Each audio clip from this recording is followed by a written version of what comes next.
We talk a lot today about cutting the budget, but we don't imagine we can.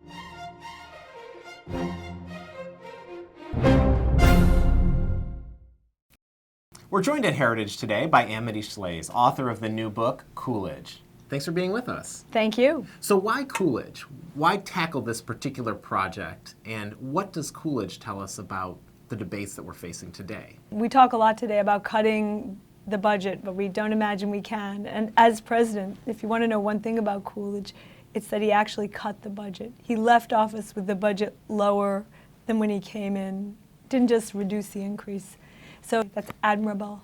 And how did he go about doing that? How was he able to cut the budget and not face the resistance that we see today in Washington, where politicians are constantly talking about cutting the budget but never actually doing it? Well, one factor is they had a better law. They had the Budget and Accounting Act of 1921 that gave the executive authority and resources to do that. He could say, oh, even after budget was passed, he could say, we budgeted 2 pencils, but I see you're only using 1.5. Here, I'll take that 0.5. Give me that stub, please. They could do that. But another factor was he really believed this smaller budget was better for the country. The government got out of the way of the people. He saw a virtue in it. And he had the temperament. He was a New Englander. He believed in saving. He came from a savings place, as I show in the book.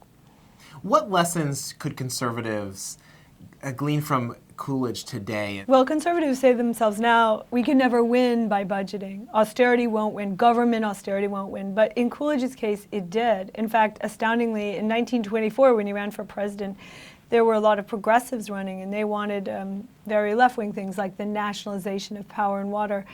And yet Coolidge beat the progressives and the Democrats combined, taking an absolute majority with government austerity. He saw that, and as he said, I don't want to be for austerity because I'm mean. I want to be for austerity so other people can have things. There's a distinction between government austerity, which is valuable, and private sector austerity, which should be voluntary and is not necessary always.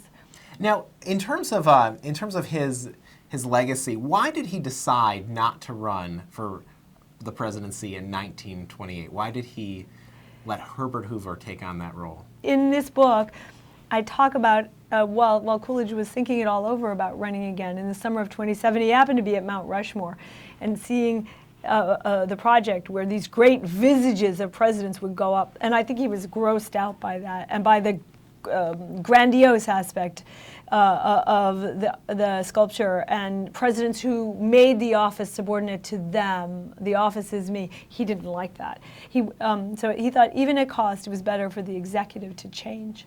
Now, one of the things that we often hear about Coolidge is that he's a man of few words. Why is that?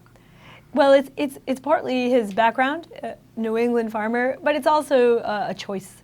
And he saw political utility in not speaking, because people who are asking you something, and that's what you have with the presidency, all day long mendicants come to you asking something. Wind down faster if you say nothing. This resurgence that we've seen, this interest in Coolidge today, what do you attribute that to? A desire to know if a politician could ever cut as he did, and the answer is yes.